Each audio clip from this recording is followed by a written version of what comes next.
세계 최초, 방송 최초, 남북소통 버라이어티. 이제 만나라. 갑니다!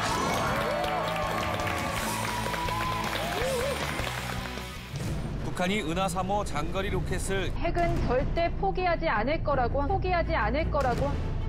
김정은 체제가 존재하는 한 핵은 포기하지 않죠. 어떤 외화 고려도 이루어질 수가 없습니다. 주는 쌀이라고 해봐야 사료, 강냉이, 돼지 사료로도 안 쓰는 거예요.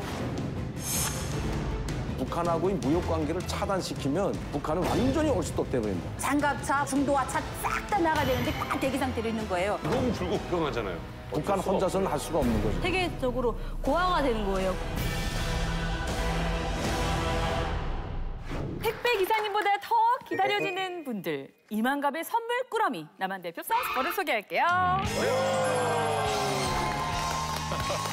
야, 우리 김영진 씨 소개하려면 바쁘시겠는데요. 오늘 바쁩니다. 먼저 일단 이분 가야죠. 서양 고전음악의 아버지 바흐가 있다면 한국 록의 음악 아버지 바로 이분이죠. 백두산 전기를 이어받는 듯 뿜어져 나오는 에너지와 화수문처럼 마르지 않는 입담. 거기에 아시아 인어공주의 지느러미를 앗아간 원조 욕심쟁이 가수. 이런 현상을 무슨 현상? 유현상! 반갑습니다. 화려하십니다. 예. 자, 또 한 번 소개해드리겠습니다. 자, 이분은 정말 걸어 다니는 가족 엔터테인먼트 같은 분인데요. 온 가족이, 온 국민에게 사랑받는 행복한 아빠이자 행복한 배우. 이분의 작품을 보려면 티켓을 끊어야 됩니다. 그 티켓표는 무슨 표? 정은표! 안녕하세요. 마지막 한 분. 자, 이분을 연예계 최고 변신의 귀재라고 소개를 할까 하는데요. 한때 국민의 왕비호 캐릭터에서 국민 요정을 사로잡은 남자로 이젠 링 위에서 싸우는 파이터로 돌아온 남자. 윤영빈!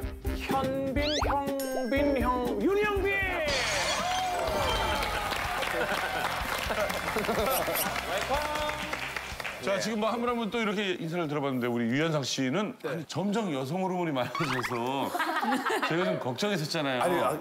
골프를 하신 너무 멋지세요. 골프 실력이 타이거 우즈 실력이신데 땅 치고 나서 다들 우와 멋있다 하면 별거 아니야.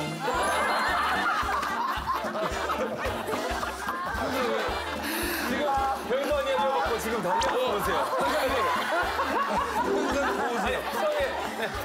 항상 보세요. 손도 항상. 낙의 작은 아버지. 오늘 처음 뵀는데 예. 링크 코트 입고 오셨더라고요. 오늘 아무튼 끝나기 전에 유현상 씨 매력에 더 빠지실 겁니다. 자, 그런가 하면 우리 정은배 씨. 저는 어제 새벽 4시에도 저분을 봤습니다. 왜 이제 와서? 뭐. 제가 요즘 해를 푸는 달을 재방송으로 보고 이제 와서? 이제 와서. 그래서 충신 역할, 우직한 그런 역할도 되게 잘 어울리시는데 또 예전에 탈북자 연기도 굉장히 자연스럽게 소화를 하셨다고. 예, 제가 12년, 3년 전에 그 우리가 남인가요라고 일일 드라마에 출연을 했어요. 근데 북한에서 이제 탈북해온 청년 역할인데, 그래가지고 제가 급히 이렇게 섭외를 해가지고 북한에서 온 친구를 만나서 직접 배웠죠. 자, 12년, 13년이 지났는데 과연 아직도 기억하고 계신지 확인을 한번 해보도록 하겠습니다. 자, 이순실 씨. 야, 그 너무 몇 살이에요? 나래 그저 그 나이가 그렇게 많지는 않아. 아, 나도 그래. 야, 이쁘게 생겼다, 야. 야, 반갑다, 야. 그래, 반말하지 말자, 야. 어떤 것 같아요, 순실 언니? 비슷해요. 진짜네. 근데 제가 결혼할 때 처갓집에 인사를 드리러 갔는데 저 할머니가 식구들이 다 북한에 있냐고. 지금도 저를 북한에서 온 사람으로 아는 사람들이 굉장히 연기가 너무 강해서. 좋습니다. 우리 정은표 씨 열렬히 환영합니다. 조선중앙TV에서는 절대 알려주지 않는 가장 핫한 소식만을 알려드리는 평양 깔깔깔 함께 보시죠.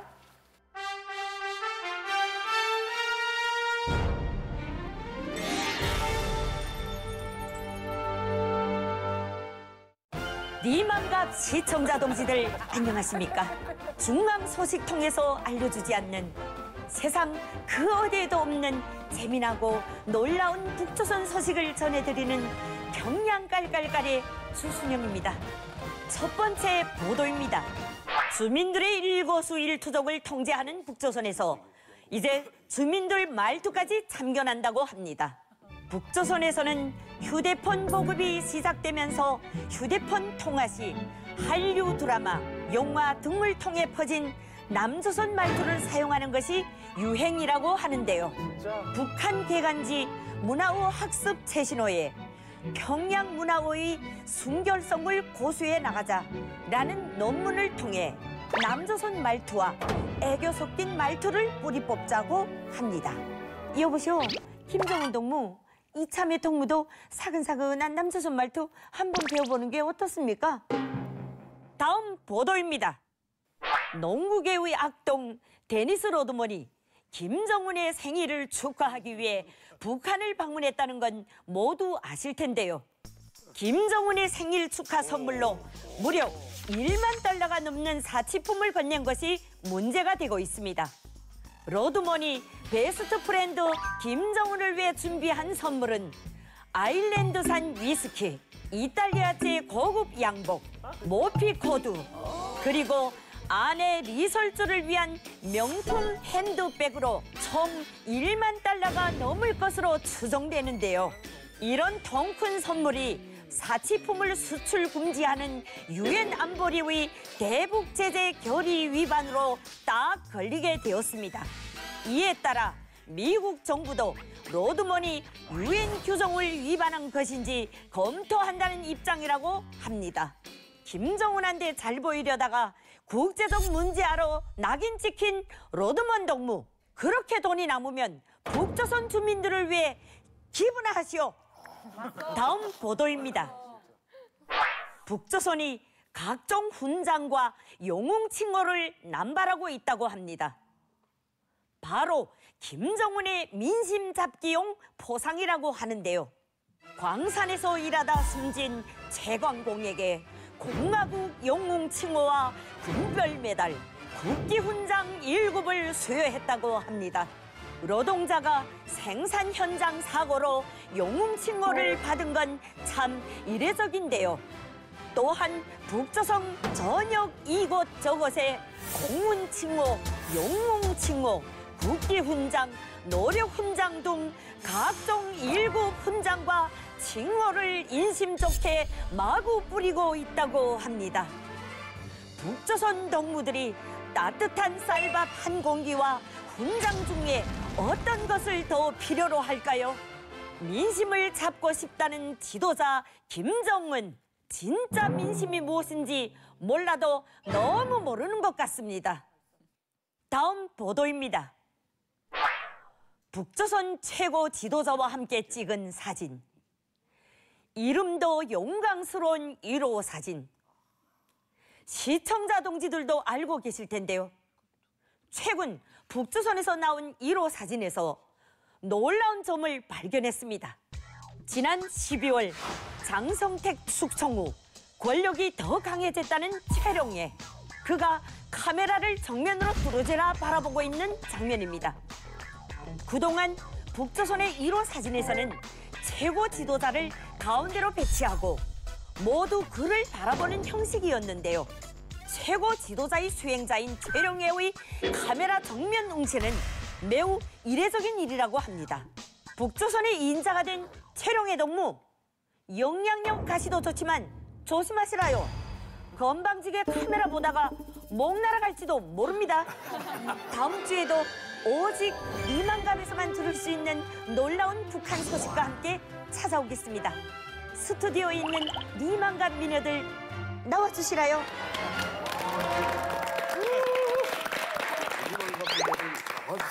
정은표 동지 어떻게 보셨습니까? 이야, 그래서 그 김 부사랑 찍은 사진을 1호 사진이라고 하는 겁니까? 근데 이 사진을 찍을 때 우리 같은 경우는 이제 이거 말하지 왔다 갔다 한다. 서울말 너무 어색했어요, 갑자기. 서울말 너무 어색했어. 정말이다. 우리도 이제 드라마 같은 거 찍을 때 카메라를 이렇게 보면은 NG가 나거든요. 보면 안 되거든, 그러니까 카메라를 보는데 저 사람 보니까 NG가 난 것 같아. 자기가 카메라를 본 게. 근데 그 김 부자랑 찍을 때 어떤 주의해야 될 점이나 뭐 이런 조심해야 될 게 있나요? 뭐 손 붙잡고 팔짱 끼고 그래도 되나요? 아유, 어디라고. 요즘 김정은한테는 하던 것 같은데. 그게 사실 안 되고요. 그 단편적인 예로 장성택이 죽을 때 제목 중에 하나가 그거였잖아요. 너무 겸손하지 못하고 건방지다. 그러니까 김정은이 연설을 할 때 바로 일어나서 막 박수를 치고 해야 되는데 그거를 안 해서 제목 중에 하나가 그게 들어갔어요. 그 정도로 김정은이랑 같이 동행하는 사람들은 김정은이한테 다 몰입이 되어 있어야 되거든요.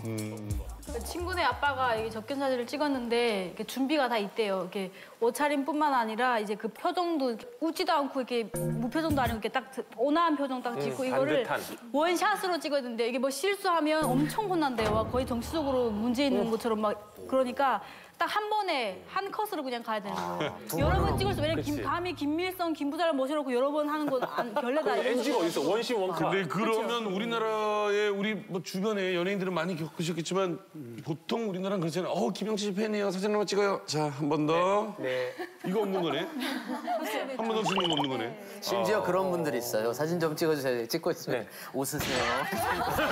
맞아, 우리 보고 그래. 우리가 웃으세요. 아니 그날 내가 기분이 안 좋은데 자꾸 웃으래요.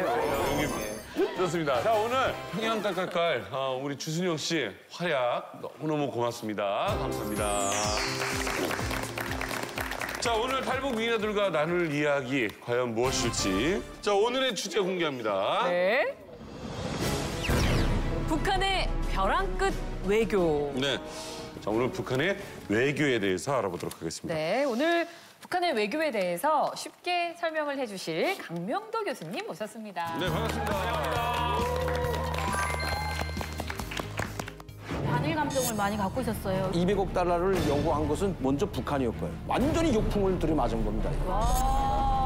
북한과 중국의 사이는 매우 좋다고 서로 동맹국으로 유지할 수밖에 없는 김정은이 체제 하에서는 북한하고의 무역 관계를 다 단절하고 사료 강냉이를 저희를 주고 이만한 남을 다 가져가고 심지어 백두산까지 내줬다는 아깝다. 너무 아깝죠.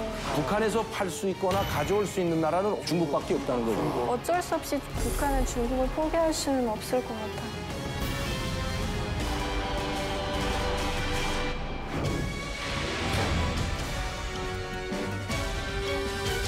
자, 제일 먼저 북한의 가장 큰 축을 담당하고 있는 중국과의 관계를 살펴볼게요. 자, 탈북 미녀분들은 북한에 있을 때 중국과 북한은 어떤 관계라고 생각하고 있었어요?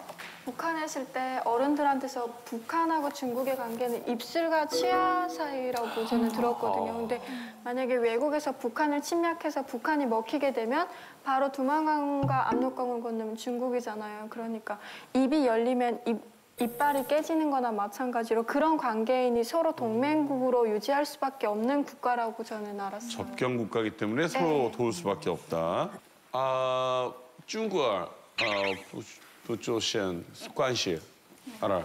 我在北朝鲜的时候看到了那个电影里就出来很多跟6.2有关的 한국말보다 중국말이 좀 더 나은 것 같아요. 그러게. 순간 똑똑해 보인다. 지금 한 말이 무슨 말이에요? 북한에 있을 때 그 6.25랑 관한 그런 영화를 되게 많이 봤어요. TV에 쪽하면 그런 거 되게 많이 나오더라고요. 우리 북한 사람이 정말 고난을 당하고 있을 때 딱 나타나는 그 호의하는 사람 같은 그런 사람들이 나타나는데 바로 중국 사람들이 나타나는 거예요. 도와준다. 네, 就是简单说，中国和北朝鲜的关系是很好。 여기는 뭐 하나 잘한다면 다음 애가 이어가고. 간단하게 말씀드리자면 지금도 북한과 중국의 사이는 매우 좋다고 말할 수 있습니다. 이렇게. 자, 과연 이 중국과 북한과의 관계 그런가 하면 요즘 분위기를 봐서는 드디어 말을 안 듣는 나라처럼 대하고 있는 거 아닌가 하기도 합니다. 자, 과연 북한에게 어떤 당근과 채찍을 사용하고 있을까요? 중국. 자, 키워드로 알아보시죠. 당근의 키워드는요, 100%. 채찍의 키워드는 흑류관입니다. 채찍. 당근 100%. 당근 100%.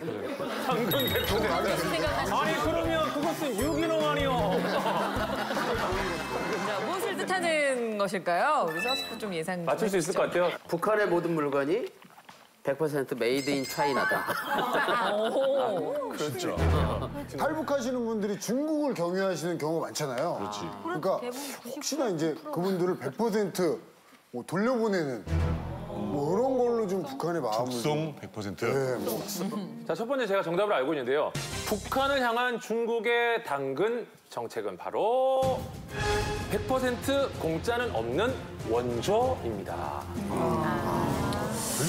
그 중국으로부터 원조를 받고 있다는 걸 우리 탈북 미녀분들은 알고 계셨나요? 그렇다면 어떤 것을 받았는지. 제가 북한에서 살 때는 그러니까 쌀이라든가 그리고 돈, 식품 그런 거를 많이 받는다고 들었거든요. 물론 북한에서 중국 외에 다른 나라에서 식량 공급을 많이 받지만 중국에서 보내는 양은 정말 많아서 북한 사람들한테 그 제공하는 배급에 큰 도움을 주는 국가 1순위가 중국이라고 저는 배웠어요. 그리고요, 그 북한에서 중국에서 소금, 간장, 된장까지 다 갖다 먹는 거 둘째치고 하물며 똥바가지까지 다 중국에서 갖다 써요. 왜 그러냐면 그 바다 양식하는 사람들이 이만한 그 퉁구리 꾼매 갖고 바다에다 띄우는 거 있어요. 그것도 중국에서 수입해 오는데 사람들이 물질 문화 생활에 그 물건이 없으니까 바다 배 타고 나간 사람들이 그 밧줄을 잘라와요. 잘라갖고 그 바가지를 갖다가 톱으로 켜가지고 한쪽 무거운 데는 똥바가지 쓰고 가벼운 쪽은 물바가지를 쓰는 거예요, 집에서. 그러니까 그것까지도 다 중국에서 갖다 쓰는 거예요. 그래요? 네.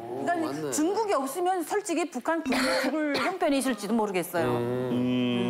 그리고 그 고난의 행군 시기 중국에서 2차 가루라는 거를 배급받았었어요. 근데 강냉이의 껍질 있잖아요. 그거 버리는 거잖아요. 근데 그거를 가루낸 거예요. 근데 그거를 중국에서는 돼지 사료로도 안 쓰는 거예요. 돼지 사료를 뽑아내고 나머지 이제 버리는 거였던 거죠. 근데 그거를 북한에 주고 이제 그거를 우리한테 배급해주고 대가로 또 무언가를 요구하고. 그래요?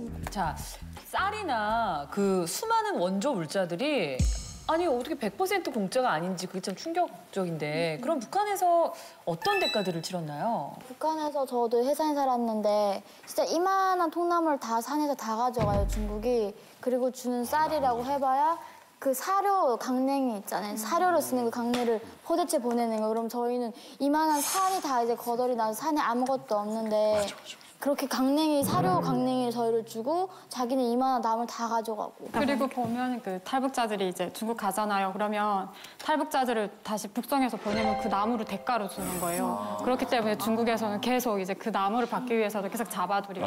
탈북자를 중국에서 잡아 보내면 그 나무를 준다. 제일 많이 실어가는 게 또 쇳돌. 그러니까 무산광산에서 쇳돌을 캐잖아요. 저도 무산에서 살아가지고 광산에 대해서 잘 알아요. 근데 50년 계약을 했어요, 중국과.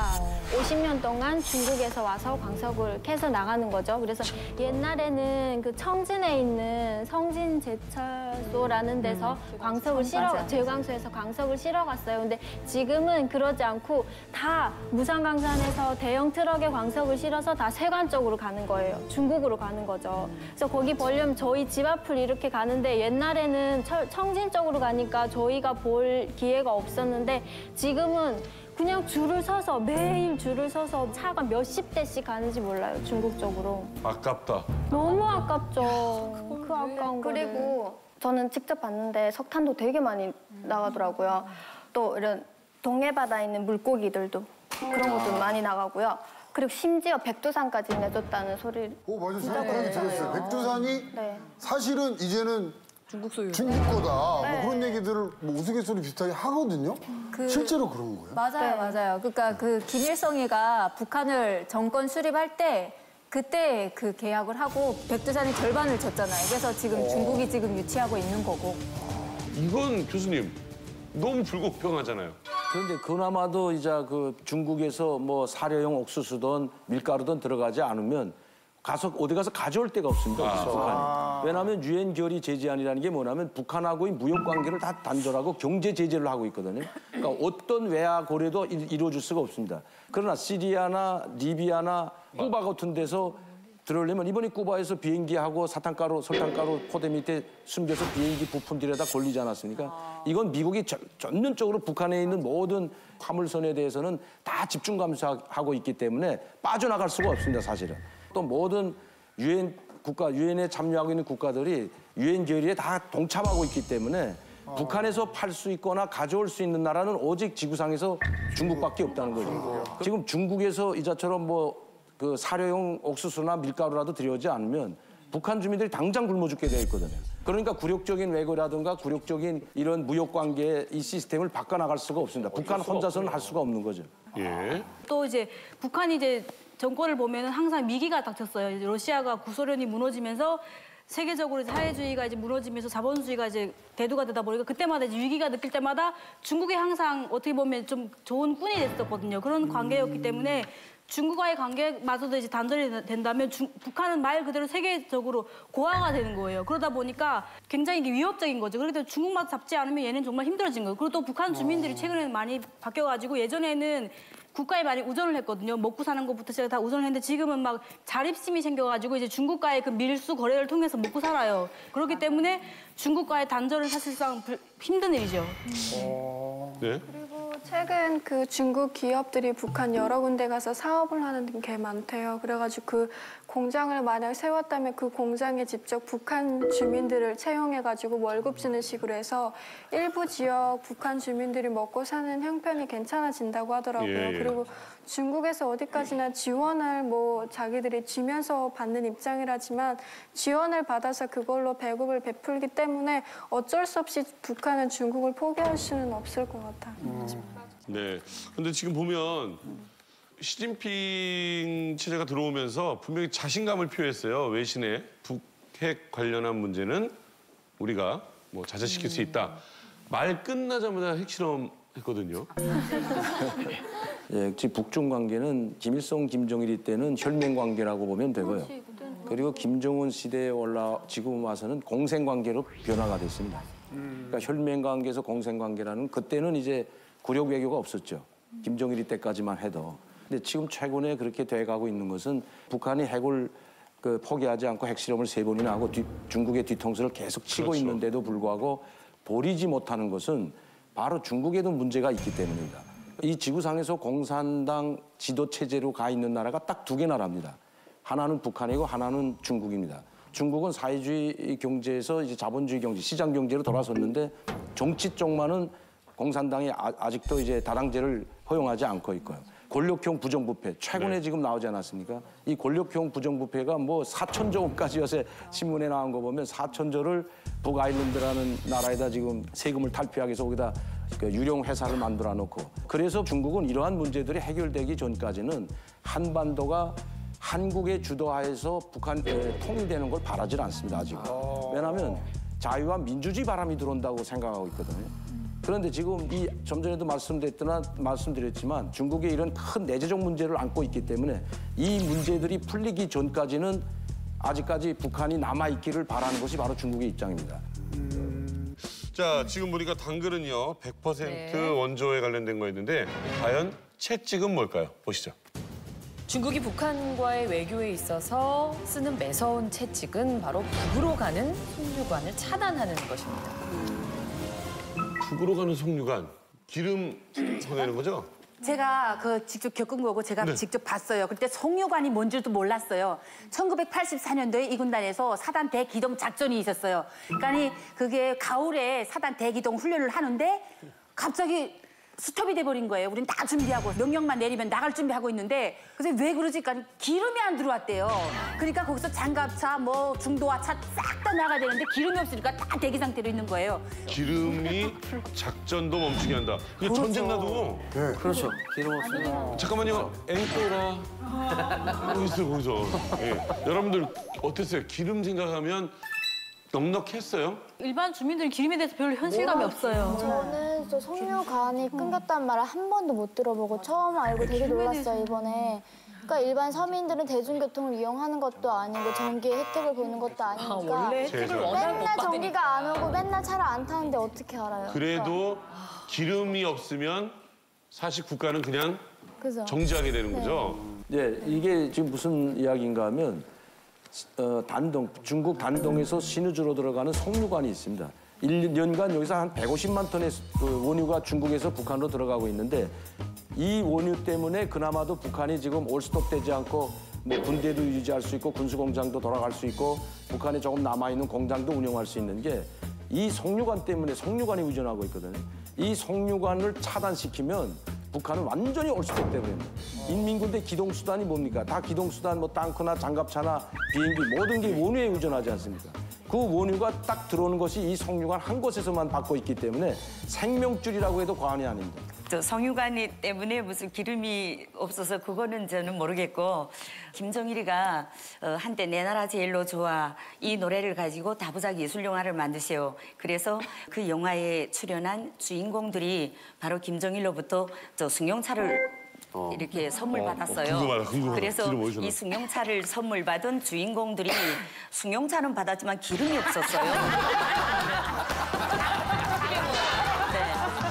그래서 승용차가 있는데 기름이 없으니까 어떻게 되겠어요? 그러니까 무용식 기물이에요. 그러니까 승용차는 다 자기네 집에다가 세워놓고 그리고 영화 촬영소 버스를 타고 출퇴근을 하는 거예요. 아니 그럼 주유소에 가면 되잖아요. 없지요. 아니 주유소 없는 데가 어디 있어? 주유소는 없어요. 전 세계 어디도 주유소는 있어요. 네. 아니야 있어. 주유소 있어요.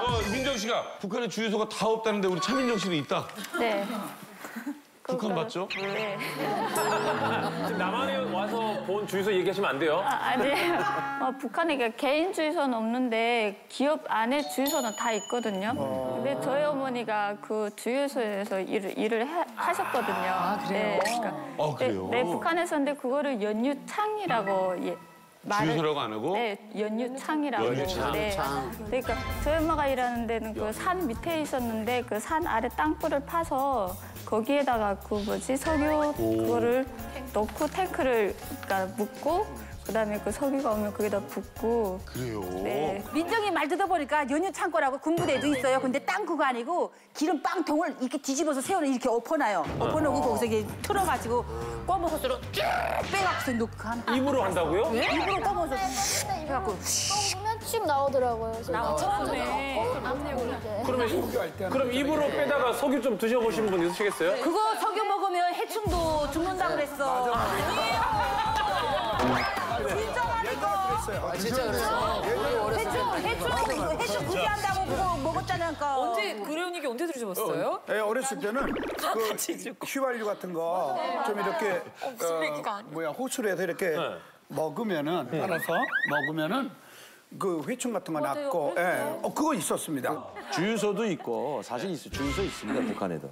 북한의 주유소는 함흥에 뭐 도시에 한두 개 있고 평양에는 여러 개가 있어요. 주유소가 많아요. 근데 그 개인이 운영하는 주유소가 아니고 연유 창고에서 그 공급해 줍니다. 연료 창고에서. 그럼 그 주유소는 북한에는 다 국가차기 때문에 간부들 차가 표를 내줍니다. 이제 휘발유 표. 그럼 그 표를 가지고 와서 다 줬습니다. 그러면 아파트 같은 데는 뭐 2번 타는 보일러 이런 거 없나요? 다 중앙난방입니다. 평양은. 중앙난방. 개별 난방, 간부집 이런 데는 개별 난방 할 수 있잖아요. 아니 없어요. 다 중앙난방. 100% 중앙난방입니다. 신기하다. 우리 아라 씨 왜 표정이 왜 그래요? 그 석탄 날랐었나 그래서 보다. 없는데 있다고 하시니까. 주유소가 왜 그러세요, 교수님? 없다니까요. 두 분이 합의를 좀 보셔야 될 것 같은데 아라는 없대잖아요. 없다니까 저희 주유소. 쪽은 없었어요. 구경하기 힘들었어요. 네, 지방에는 없죠. 군이나 뭐 이분들이 살던 곳에는 없죠. 주유소. 그럼 여기 북에서 오신 분들은 막 주유소 이렇게 많은 거 보고 처음에 놀랬겠는데요? 네. 그리고 셀프로 하잖아요. 야, 공짜도 눌러가지고. 넣고 싶은 대로 마음껏 넣으세요. 아니 근데 지금 자동차 하나에 기름 빵빵 채우면 12만 원 들어요. 그래갖고 내가 좀 싸게 해달라고 자꾸 야단하니까 안 된대요. 안 되지. 거기는 디스카운트하고 할인하는 데가 아니에요. 아무 데나 안 갖다 주는 거예요. 기름은 깎는 게 아니에요. 그러니까 몰랐어요. 기름은 시장이 아니에요. 자, 그럼 그 석유관 차단은 언제 차단하는 건가요? 이번에 3차 핵실험 했을 때 중국이 강력한 메시지를 보낸 게 한 달 동안 차단했던 거죠.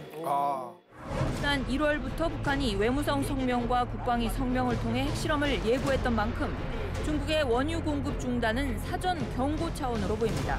그럼에도 북한이 핵실험을 강행하자 중국은 원유 공급 중단 조치를 지속한 것으로 풀이됩니다. 그러나 왜 그럼 중국이 한 달만 차단하고 다시 열어줄까 하는 건데 계속 차단하면 북한이 무너지니까. 아직까지 북한이 무너지는 걸 바라진 않거든요, 사실. 그러니까 너희가 계속 이렇게 나오면 앞으로 원유를 차단해서 너희를 붕괴 뚫릴 수도 있다는 걸 보여주는 겁니다. 그런 경고 진짜 메시지. 기름 끓으면 끝이네요. 네, 끝입니다, 그러면. 중국이 북한의 핵무기를 해결하겠다고 결심만 먹으면 사실은 그 압록강 이천리, 두만강 천리에 있는 교두보를 차단시키면요. 북한은 완전히 묻혀버립니다. 네. 모든 물자가 이 교두보를 통해서 이루어지고 있는데 그러니까 북한하고 중국과의 다리가 놓여져 있습니다. 다. 이것만 차단되게 되면요. 석류관뿐만 아니고 이것만 딱 차단시키면 2달 내에 질식해버립니다. 그러면 북한에 어떤 사태가 일어나면 대량 탈북 난민 사태가 벌어집니다. 시위가 일어나고. 네. 저는 이렇게 얘기를 듣다 보니까 네. 그 칼 끝에 묻은 꿀이라는 얘기. 칼에 그 꿀이 달콤하니까 계속 핥아 먹는데 자기 혀가 배는 걸 모르는 거지. 그러니까 지금 북한이 그런 것 같아요. 자, 그렇다면 과연 이제 앞으로의 북한과 중국과의 관계를 좀 조심스럽게 우리가 한번 예상을 해볼까요? 어떻게 될까요? 과연? 지금 중국은 그 김정은이가 장성택 자기 고모부를 처형하는 걸 보면서 자기 고모부과도 처형하는 저 김정은이한테 기댈 게 없다고 보고 있습니다. 지금 중국은. 만약시 중국이 북한하고 옛날처럼 공생관계를 계속 가려고 하고 지원을 하려고 한다면 김정은을 벌써 초청을 했겠죠. 김정은이는 정권 잡기 전부터도 계속 국빈 대우를 하면서 방중을 뭐 몇 년에 한 번씩 계속 하곤 했는데 지금 3년 차 접어드는데도 아직도 방중계를 보질 않아요. 그런 건 아마 채찍을 들었다고 봐야 될 것 같습니다. 지금 그렇지만 버리진 않습니다. 그러니까 김정은이 체제 하에서는 절대 이 핵 문제를 해결할 수 없다고 보고 중국은 김정은 체제를 무너뜨리려고 하는 것 같아요, 지금. 그래서 김정남 카드를 쓴다는 거죠. 그런 이야기가 지금 종종 중국 쪽에서 학자들 속에서 계속 나오고 있거든요. 그러니까 김정은 체제를 바꿔야 한다. 북한의 정권을 친중파로 바꾸기 위한 그런 수순에 들어갔다고 저는 생각합니다. 지금까지 김정남을 보호한 건 중국 쪽이 계속 중국에서 보호하고 있기 때문에 아직도 안전하게 있습니다. 이번에도 싱가포르도 가고 말레이시아도 가고 하는데 지금 중국 요건이 아니면 북한 요건이 이미 말소가 됐겠는데 어떤 요건을 가지고 다니 상당히 궁금합니다. 이거만 알 수 있으면 이 중국 요건 아니면 어디 갈 데가 없어. 싱가포르, 말레이시아 어떻게 갑니까? 다 중국의 입김이 닿는 곳만 가네요. 그렇죠. 그러니까 나는 제가 봐서는 중국의 요건을 가지고 다니다 저는 그렇게 보고 있습니다. 김정은이 내가 마지막까지 핵을 포기하지 않고 계속 우리 중국의 뒤통수를 치게 되면 너를 교체시킬 수 있다는 암시를 이젠 공개적으로 하고 있습니다. 폐쇄국가 북한의 벼랑 끝 외교. 자, 이번엔 일본과의 관계를 한번 살펴볼 텐데요. 우리 탈북미녀분들은 북한에 있을 때 그 일본에 대해서 북한에 계셨을 때 어떤 감정을 갖고 있었나요? 일본 하면. 사실 미국 못지않게 반일 감정을 많이 갖고 있었어요. 왜냐하면 그 김일성이 그 항일무장투쟁 시기를 역사를 막 배워주면서 그 항일무장투쟁 시기를 한 그 상대가 일본이잖아요. 일제 침략자들이잖아요. 그래서 일제 놈들은 우리나라 땅을 36년 동안 굉장히 많은 착취와 압박을 했고 이제 그래서 우리가 견제해야 되는 놈들이고 또 현대판 들어와서 이제 독도 때문에 독도 문제가 불거지면 한국 정부에서 굉장히 들끓잖아요. 똑같이 북한에서 들끓고 이제 독도는 우리 땅이라는 노래도 같이 불러요.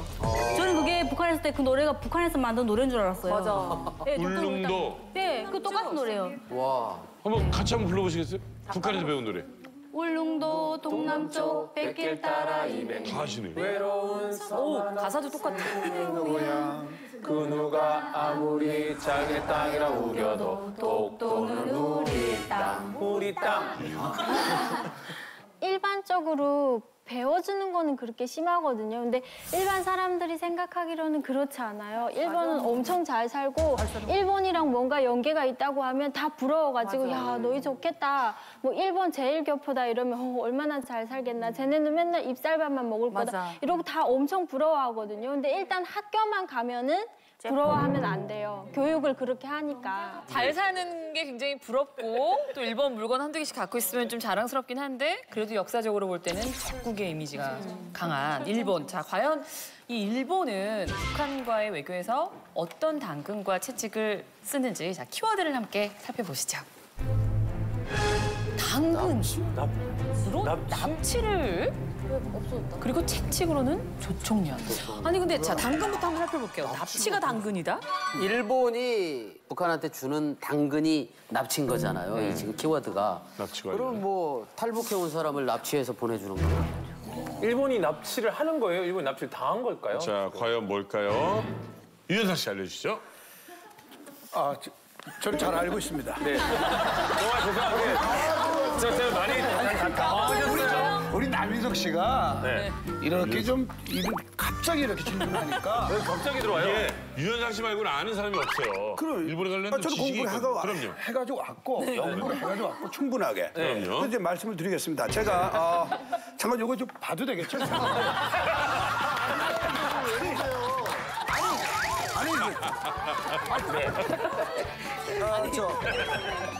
북한을 향한 일본의 당근 정책. 네, 뭐죠? 바로 네. 그게 바로 납치를 인정하면 200억 달러.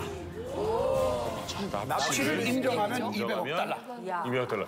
자, 이 납치 문제는 굉장히 심각한 일본에서는 뭐 아주 새 정권이 들어올 때마다 얘기하는 겁니다. 강명도 교수님 좀 설명해 주시죠. 일본이 북한에 쓸 수 있는 당구는 뭐 별로 되질 않습니다, 사실은. 그러면 이제 가장 큰 문제가 경제적 지원이거든요. 북한의 경제가 상당히 어렵기 때문에 94년 이후부터 동구권 사진단이 무너진 다음부터는 경제를 어디 가서 그 경제 지원을 받을 데가 없어요. 아까도 말씀드린 중국밖에 없지 않았습니까? 그런데 이 북일 수교 관계 때문에 200억 달러를 제시했는데 납치를 인정하라였습니다. 네. 근데 그때까지도 사실 일본 정부도 사람들이 수백 명이 없어졌지만 이게 도대체가 북한에서 납치했는지 안 했는지 과학적 증거는 없었거든요. 그러니까 너희가 사실 납치했으면 납치했다고 인정하라. 그리고 납치한 사람들이 살아있으면 우리 쪽에 돌려보내달라. 이게 언제냐면 2002년도 고이즈미가 북한을 방문해서 김정일하고 정상회견을 할 때입니다.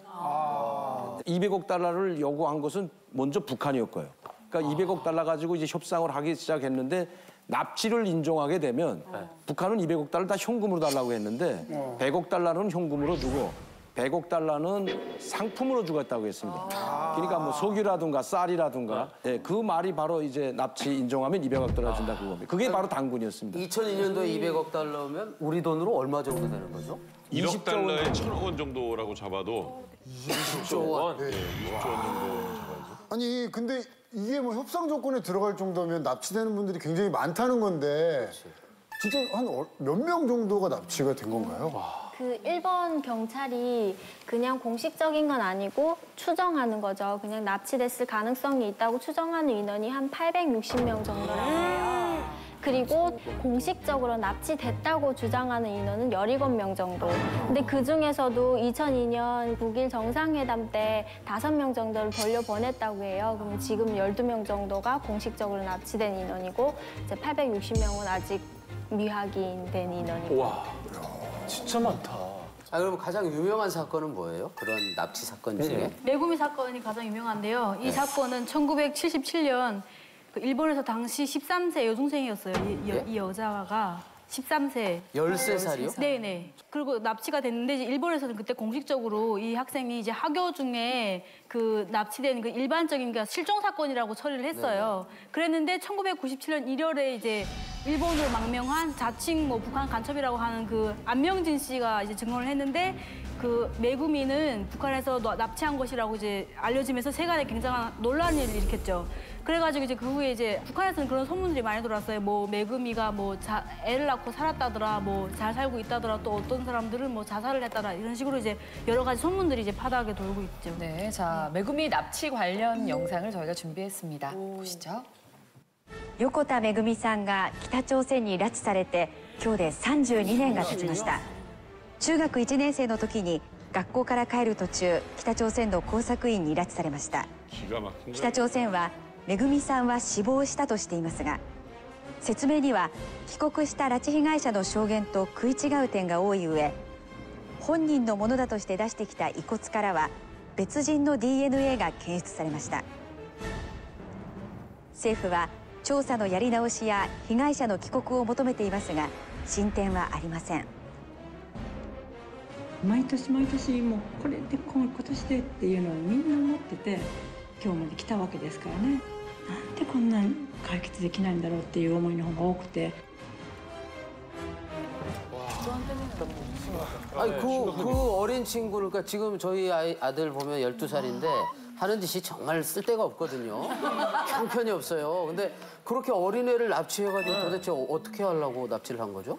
그러니까 북한의 이제 조국통일 3대 원칙을 밝히면서 김일성이 때 북한식 통일을 하려고 항상 해왔습니다. 그 발판을 항상 일본을 이용했거든요. 왜냐하면 일본에 조청년이라는 막대한 조직이 있기 때문에 이 조직을 통해 가지고 한국에 침투시키기가 상당히 유리하거든요. 네. 그럼 비밀리에 가서 만나야 되는데 그럼 잠수함 타고 가서 만납니다. 그 일본에 상륙했다가 작전 침투조의 임무가 떨어지는데 자기가 노출되면 무조건 사살하라고 합니다. 아마 860명이 그 행방불명이 된 것도 아마 그중에서 수십 명은 북한으로 납치됐고 이용 가치 있는 사람은 이제 젊은 사람들은 납치를 하고 나이 많거나 이런 사람들은 쓸모없는 사람은 죽입니다. 죽여가지고 바다에 생매장하든지 아니면 안매장해서 흔적을 지어버리는 게 전투 임무입니다. 그게. 만나면 자기네가 잠수함 타고 들어왔다는 게 노출되지 않습니까? 그렇기 때문에 가차없이 죽이던가 아니면 납치해 가는 거죠. 이렇기 때문에 납치해 간 겁니다. 그러니까 메구미 씨 같은 경우는 이용 가치가 있다고 생각하고 아마 죽이질 않고 납치해 갔다고 생각합니다. 그 메구미 사건이 터지고 북한에서 인정하면서 내부에서도 되게 놀랐었어요. 그걸 인정했으니까. 근데 그 메구미가 죽었다고 하면서 유고를 송환했잖아요, 일본에. 근데 그거를 검사해보니까 메구미가 아니었어요. 그래서 일본에서 화가 난 거죠. 그래가지고 그 제일교포 송환 그 성공 다 차단하고 되게 관계가 되게 틀려졌대요. 자, 그렇다면은 그 납치를 인정한 꼴이 됐는데 그 20조억 원 받았나요? 그때는 사실은 거주미 총리도 설마 했습니다. 왜? 북한이 계속해서 아니라고 했거든요. 네. 증거도 없는데. 근데 김정일이가 통이 크다 보니까 200억 달러에 눈이 확 뒤집혔는지 그래 우리가 했다 인정할게. 그리고 살아있는 사람은 보낼게 해가지고 5명 보냈어요. 거주미 갈 때. 그러니까 거주미도 큰 성과였죠. 네. 납치를 인정하게 만들었고 또 5명 살아있는 사람 같이 가니까 이거는 뭐 거주미 일본 역사상 큰 그 성과입니다. 그리고 북일 수교하기로 했고요. 그렇게 하고 데리고 가고 200억 달러를 지원해 주기로 했습니다. 이제 저기 나왔듯이 114억 달러와 나머지 이제 물자로 지원해 주기로 했는데 완전히 욕풍을 들이맞은 겁니다. 거주미가 일본에 가가지고. 일본 주민들이 가만히 있질 않죠. 지금까지는 몰라서 가만히 있었는데 일본 주민들이 납치할 동안 너희 정부는 뭐 있나. 오히려 거주민가 권역을 당하지 않았습니까? 처음에는 납치자가 데려오니까 거주민에 대한 환송하고 환영하고 굉장했습니다. 그러다 그거 환희가 딱 지나가자마자 그다음에 거주민가 욕풍을 맞아가지고 200억 달러도 날라갔습니다. 그럼 그 김정일 입장에서도 굉장히 황당했겠네요. 그러니까 차라리 인정 안 했을 걸 할 겁니다. 자, 납치를 인정하면 200억 달러였는데 결국은 인정은 하고 이 원조를 받지 못하는 그런 상황이네요. 자, 그렇다면 이번에는 일본이 북한에게 어떤 채찍을 쐈는지 그 정답을 윤영빈 씨가 네. 준비해 오셨어요? 네, 이번엔 제가 알고 있습니다. 갑자기 한 명씩 이번엔 제가. 채찍. 네. 네. 저 청년이 채찍이네요. 네. 조총련.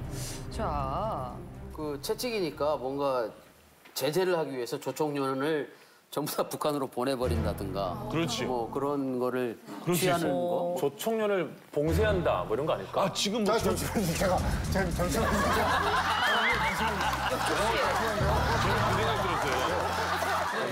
아무튼 봉쇄하거나 그 봉쇄 취소해 주세요. 취소해? 부탁드립니다. 좀 이따 네. 내가 그게 이제 질문할 문제예요. 네.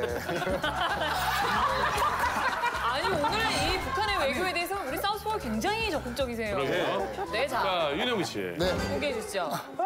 정말 아마 뺏기겠어요. 상상도 못하셨을 겁니다. 채찍은 바로 조총련을 봉쇄한다는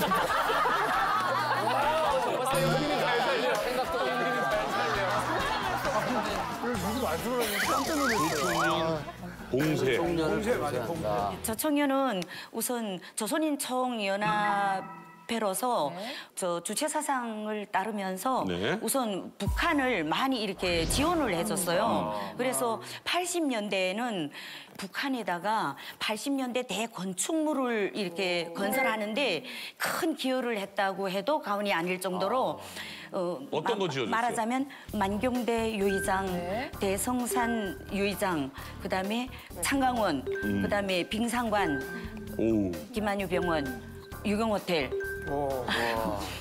강복거리. 다 지어줬네. 하여튼 그러니까 어쨌든 80년대 기념 건축물들을 짓는 데는 조총련이 일본이 다 했다고 말할 수 있습니다. 그냥 한마디로 북한의 돈줄이라고 보시면 그러네요. 돼요. 맞아. 저게 없으면 북한의 일체 뭐 건설이라든지 돈이 필요한 외화가 필요한 거라든지 이런 게 다 막힌다고 보시면 되는데 심지어는 김일성 생일과 관련해서 축전 같은 거 하잖아요. 그때도 돈을 1인당 얼마씩 요구하는데 1인당 500엔에서 500만 엔에서 1000만 엔을 요구했다고 했는데 이 돈이 남한 돈으로 환산을 하면 1억 2천 정도 된다고 하죠. 이게 1인당 이 돈이면은 얼마나 많은 사람들이 오겠어요. 그럼 그 돈을 다 합하면 얼마나 돈이 많겠어요. 그러니까 정말 돈줄인 거죠. 자, 그렇다면은 이렇게 실질적인 현금 유통을 맡았던 조청년을 어떻게 일본이 압박을 봉쇄를 한다는 거죠? 조청년에 대해서 조금 더 구체적으로 알 필요가 있는데요. 명칭이 제일본 조선인 청년합회입니다. 네. 그리고 이제 제일본 조선 청년합회를 조직할 때 북한에서 돈을 대줘가지고 만든 단체입니다, 이거는. 그러니까 공식적인 조직인데 그 조선인들로서 조직했고 그 사람들은 일본 국적이 아닙니다. 다 조선 국민들이고요. 그러니까 바꾸지 않았어요. 계속해서 처음에는 50년대, 60년대는 북한이 좀 잘 나갔기 때문에 많은 지원을 해줬습니다. 교육 원조비 명목으로 저청년 자금을 다 대줬다 하기도 과언이 아닙니다. 그 돈을 가지고 기업을 키웠거든요, 저청년이. 뭐 식당도 차리고 뭐 빠찡거도 차리고 뭐 돈 일본에 사는 그 조선인 국민들한테 그 자영업을 할 수 있는 기반을 꾸려준 것이 바로 북한입니다. 그게 70년대 초까지는 북한에서 계속 지원해줬고 70년대, 80년대 초까지도 교육 원조비 명목으로 해마다 예산을 편성해가지고 달러를 지원해줬습니다. 달러로. 예. 그게 이제 되돌아온 거죠, 사실은.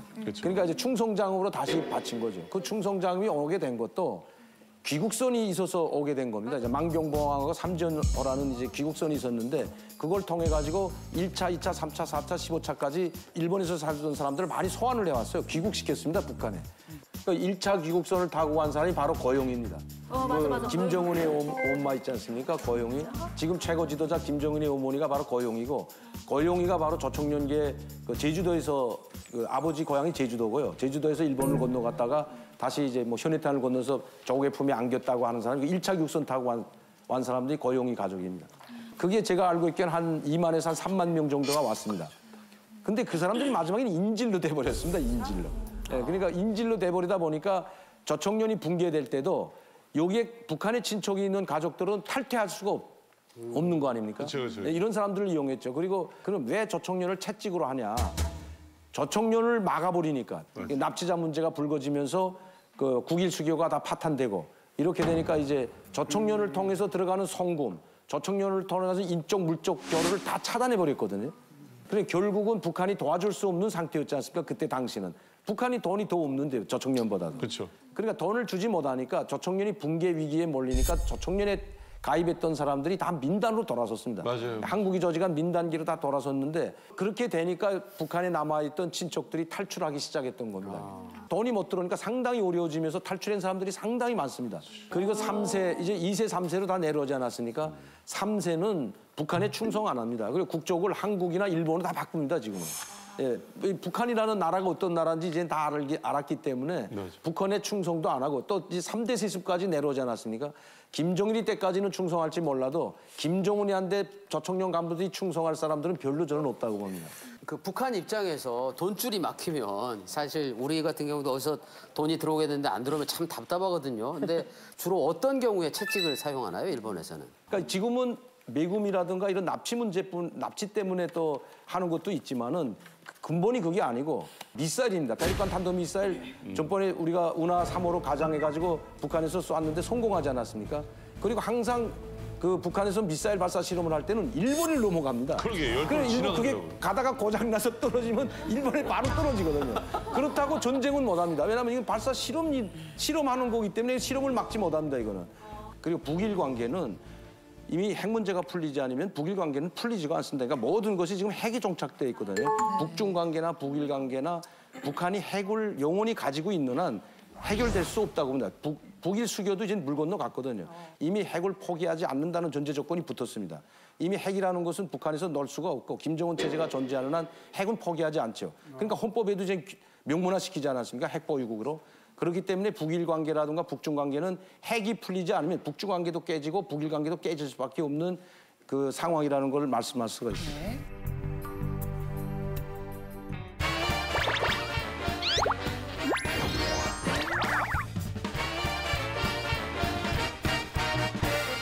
이건 뭐 사람이 소도 아니고 뭐 이렇게 많이 했냐고. 아니 그러니까 결론만 얘기하라고. 다들 한국말은 잘 못하시지만 성격이 못된 거야. 아니 자신이 없으시다. 직설적인 말투 때문에 주변의 남한 사람들이 상처받아서 고민이에요. 이거 고민 되겠는데요. 자, 어떤 분이신지 한번 모셔보겠습니다. 네. 박수로 먼저 해주세요. 나와주세요.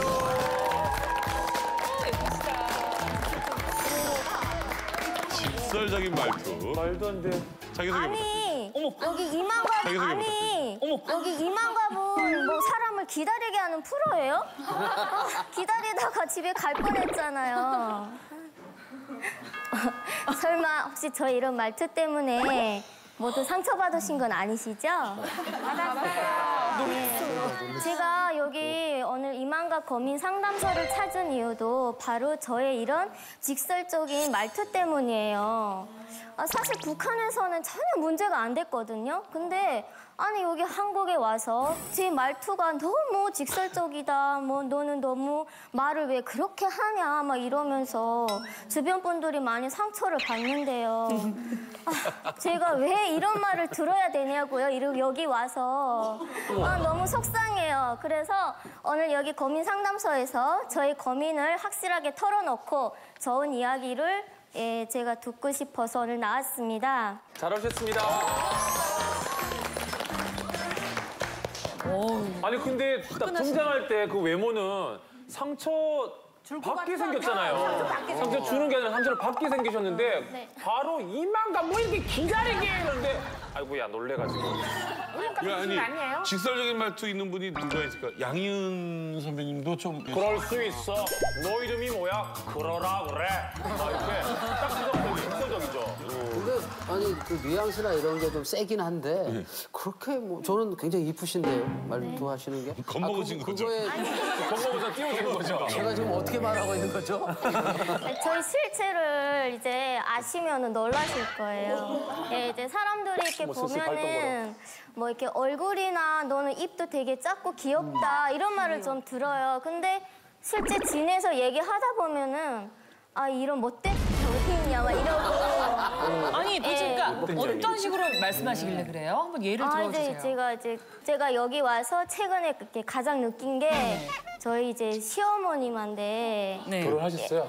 예, 결혼했어요. 그래서 시어머님이 이제 그 팥죽을 겨울에 이렇게 한 솥을 쓰셨어요. 근데 이제 보통이면은 어머니 참 많이 하셨어요, 뭐 고생하셨어요, 뭐 이렇게 얘기를 하잖아요. 그렇죠.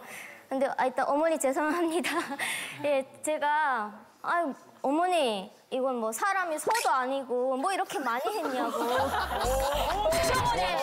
이거 먹다가 배 터지겠다고 이제 그렇게 얘기를 한 거예요. 갖다 붙인 게 또 소야. 네. 시집에서 이제 소도 키웠거든요. 그래서 저는 그게 뭐 나쁜 뜻을 한 얘기는 아니고 어머니 참 고생하셨다고 이런 얘기를 하려고 한 그 건데 이건데. 예, 저도 모르게 말이 그렇게 나와가지고 어머님이 많이 상처를 받으셨어요. 그래서 아니 너는 나이가 아무리 어려도 그렇지 어디 시어머니한테 그런 얘기를 하냐고 좀 상처 받으셔갖고 제가 좀 그걸 풀어드리는데 참 시간이 네, 그리고 또 어떤 심한 말을 그리고 또 이제 한두 가지겠어요. 학교 다닐 때 이제 제가 아침을 안 먹어서 이제 떡을 싸간 적이 있어요. 근데 그 동생들이 들어오면서 누나 나도 이거 하나 먹어도 돼요 이랬어요. 그러면 어떻게 대답하실 거예요? 그래, 하나 먹어. 네, 그쵸. 먹어. 근데 저는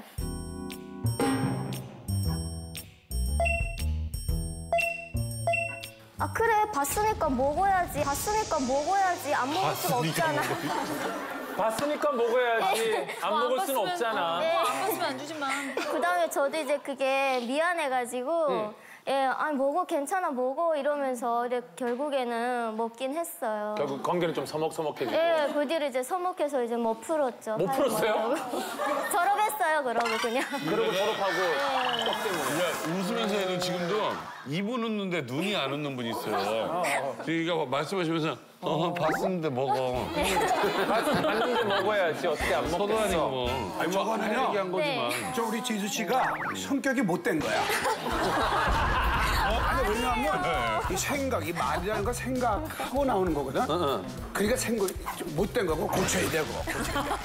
저는 궁금한 게 지수 씨 같은 경우가 개인적인 성격인 건지 아니면 아무래도 좀 성격 그 문화나 이런 거 자체가 좀 직선적 여러분들도 다 좀 그런 식의 말투들이 있는 건지 지역적으로 좀 차이가 있나요? 네. 다 비슷해. 북한에서 온 분들이 보면은 이제 그 북한 자체가 특히 함경북도 같은 경우 땅이 척박하고 굉장히 추운 지대예요. 그러다 보니까 빨리빨리 움직이지 않으면 생존하기가 힘들거든요. 그러다 보니까 이제 그 지역의 풍토라든가 어떻게 어투가 그 환경적인 지배를 많이 받는다고 제가 들었거든요. 언어학자들 들었는데 그래서 말이 굉장히 빠른 거고 또 하나는 북한 체제 영향이 있는 것 같아요. 북한 체제 자체가 경쟁적이고 항상 명령을 받아서 하는 그런 일들을 많이 했기 때문에 북한 사람 자체가 항상 짜여 있는 살다 보니까 빨리빨리 움직이지 않으면 안 돼요. 근데 또 제가 또 하나 얘기하고 싶은 건 이게 성격도 좀 있어요. 북한에 있는 모든 주민들이 다 그렇지는 않아요. 그러겠죠. 저 같은 성격 있는 사람들이 또 그렇거든요. 느린 분도 있나요? 그렇지. 그래가지고 남편이 얘기할 때 저한테 지금 반말하시는 거예요. 신은이 자매는 안 그렇잖아요. 안 그렇죠. 근데요, 북한 사람은 어쩔 수 없이 그럴 수밖에 없어요. 항상 일주일에 한 번씩 호상 비판, 뭐 사상투쟁에 그런 걸 하잖아요. 그러니까 억양이 강할 수밖에 없고 단도직입적으로 얘기할 수밖에 없는 거예요. 근데 저희가 목소리가 약하잖아요. 근데 약하고 느린데 이렇게 약하고 느리면서도 독설이 나가고 직설이 나가요. 진짜? 네, 어떻게 나가요? 영철 오빠가 만약 날 본다잖아요. 뭘 보니 눈깔 뽑아서 어째 전부 까마 만들어 버리기 전에 눈 감아라. 이런 말. 아니 근데 미안한데 니네들 왜 다 나한테만 그래? 많고 많은 얘 중에서 다 나야. 어머 근데 말을 저렇게 조곤조곤 하면서 세게 나오니까. 세니까 더 무섭다. 근데 봐봐 잠깐만요. 나는 편해서 그럴 수 있거든요. 해봐요. 유인상 선배님은 할 수 있어요? 네 씨. 빨간 바지 좀 입지 마라. 떼서 커튼 만들기 전에. 떼서 커튼 만들기 전에 빨간 옷 입지 마라. 그래요. 정말 상처받겠다. 지수 씨한테 먼저 여쭤볼게요. 고쳐보려는 노력했어요? 예, 많이 했어요. 저도 나름대로 이제 뭐 TV나 드라마 이런 거 보면서 연습을 했는데 또 제 딴에는 그 TV에 나오시는 분들은 다 연기를 한다고 생각한 거예요. 그래서 이것은 그냥 일상생활 대화가 아닐 것이다. 근데 이게 대화하다 보면 정말 우리는 그런 표현이 아닌데 상대방이 좀 오해를 하더라고요. 왜 그러냐면 제가 어느 대학교에 그 안보 강의 때문에 갔어요. 그런데 점심시간에 순실 씨 식사 뭐 하실래요? 같이 밥 먹고 갑시다. 그래서 내가 냉면을 좋아하니까 나 그러면 냉면 먹을게요. 그래서 냉면집에 다 갔어요. 교수님들 6명이다 또 몇 명이서 같이 갔는데 한참 있다가 안내양이 겨자하고 식초를 갖고 오는 거예요. 그래서 아 이거 내가 먼저 치면 안 되겠고 그래서 배려심으로 앞에 앉아 있는 그 교수님한테 교수님 식초하고 겨자 쳐주세요. 쳐주세요. 근데 가만히 계셔서 이게 전칭어가 아닌 거다. 그래서 쳐먹으세요. 들어갔다 나갔다 하다가 근데 쳐주세요도 해보고 쳐먹으세요 해봤는데 기분이 되게 안 좋아하시는 거예요. 두 개 다 해보고 아니 쳐주세요 해서 공기가 이상하면 안 했어야 되는데. 근데 글자 하나만 외우면 정경어예요. 쳐서 두세요 하면 100점이었어요. 근데 소자를 안 해서 쳐두세요. 그다음에 반응이 없으니까 쳐먹으세요. 이렇게만 해? 아니거든요, 이게. 저도 좀 되게 말하는 게 되게 직설 생각 없이 그냥 그렇지. 이렇게 얘기해요. 그래 항상 엄마가 내한테 먼저 입 밖에 나가기 전에 머릿속에 10번만 더 생각하라. 항상 그래요. 저도 예전에 밖에 나갔는데 또 3살짜리 애기 너무 귀여운 거예요. 근데 그 애기 머리가 좀 안 났더라고요. 그러니까 앞에 이마가 좀 이렇게 안 났으니까 여기 좀 뺏겨요. 그치, 애기는 그래요. 그쵸. 네, 그래가지고 엄마 북한은 이마가 넓으면 뭐 공짜가 많다. 그리고 간부감 이런 얘기 진짜 많이 하고 오 애기 이마 벗겨진 게 너무 간부감이네 이렇게 얘기했어요. 근데 그 엄마가 갑자기 돌변하면서 우리 애기 머리가 없어 그렇지 이마 뻗어진 거 아니라는 거예요. 막 당황스럽더라고요 그때. 그래가지고 내가 말 잘못했나? 애기들한테 무조건 이쁘다고만 해야 돼. 아니 근데 간부감이랑 공짜 보기 많겠다. 그렇게 좋은 얘기했어. 나는 진짜 공짜 보기 많은 게 얼마나 좋아요 그게. 근데 한국 사람들이 제일 많이 쓰는 게 뭐 상대를 보면 예의상 뭐 동안이세요 뭐 이렇게 예쁘게 얘기하잖아요. 북한 사람들은 그렇게 꾸민 말 잘 못하고 세상에 못 말해. 나는 늙었어 좀 늙어 보이래 이렇게 바로 말하고 그러거든요. 주름살 났네. 근데 여기 왔더니 다 동안이래. 도대체 노안이 없어? 다 동안인 것 같아요. 그래, 우리 지금 사람들이 날 보고 계속 순실지 실물 보니까 되게 이쁘다. 그래서 나는 진짜 이쁜 줄 알았어요. 근데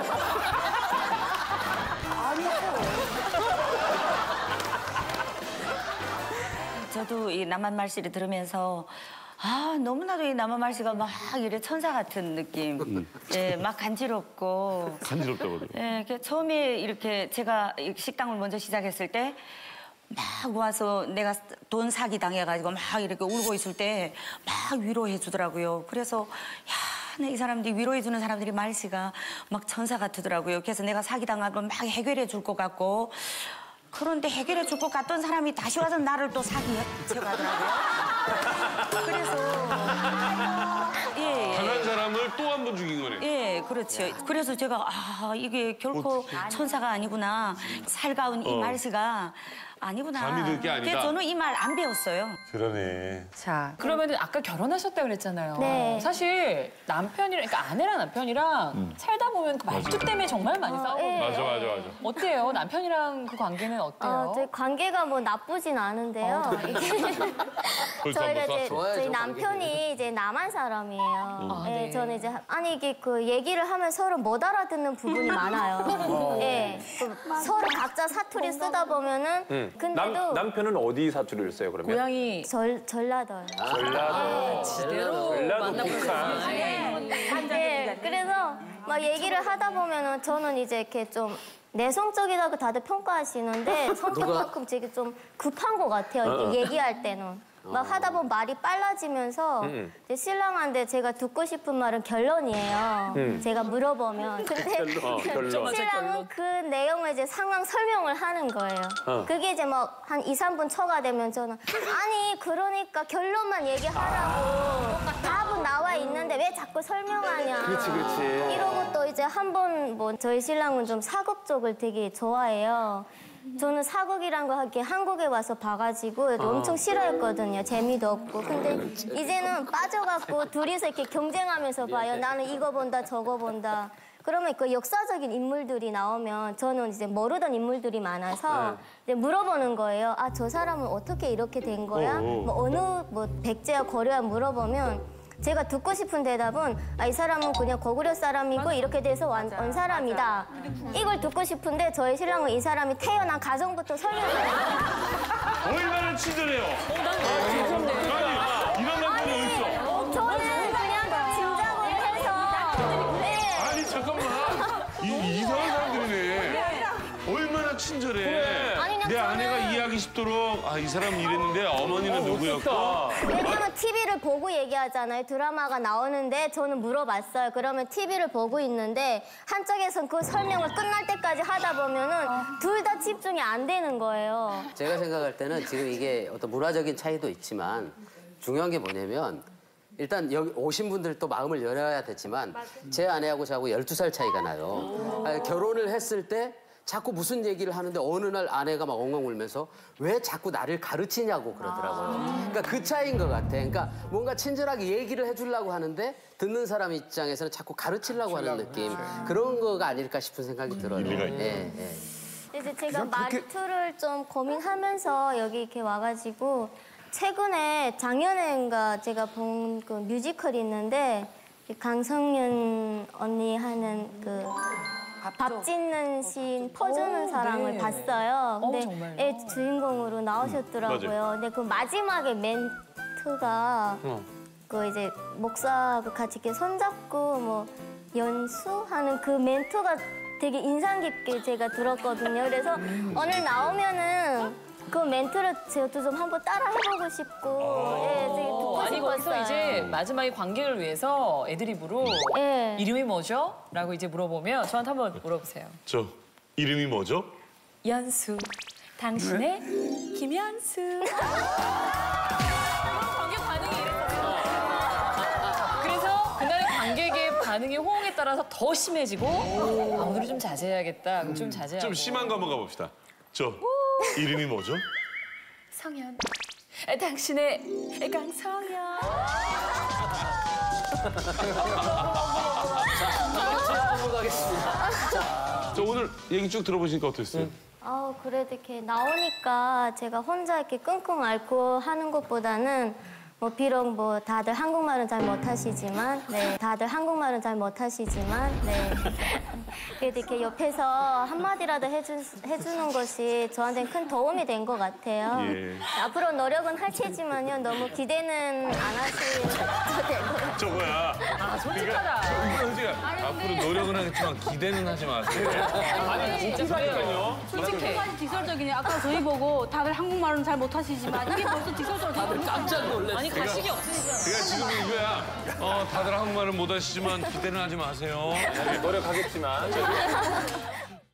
오늘 중앙텔레비전 방송을 시작하겠습니다.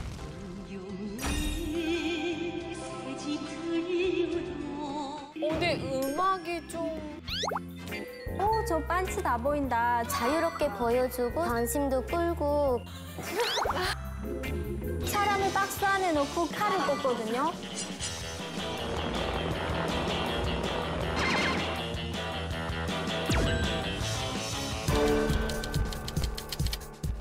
카메라 이거 잡을 거고 저거 잡을 거고 하나하나 다 연출된 거예요. 정말의 집 예수님을 따라가는 앞길에 신심이 넘칩니다. 프리 넘냐?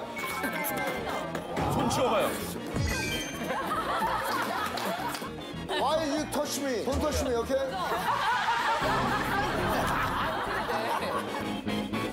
지역이 조금 달라도 굉장히 좀 특이해 보이잖아요. 하물며 정말 단절돼서 문화까지 달았던 곳에서 오신 분이니까 조금 우리 주변에서 이해를 해주면 어떨까라는 생각도 해봅니다. 네. 자, 오늘 이렇게 나의 말이 상대방에게 상처가 될까 그 말 때문에 고민하는 우리 박지수 씨의 고민을 들어봤습니다. 그만큼 말이 가지고 있는 힘은 정말 위대하겠죠.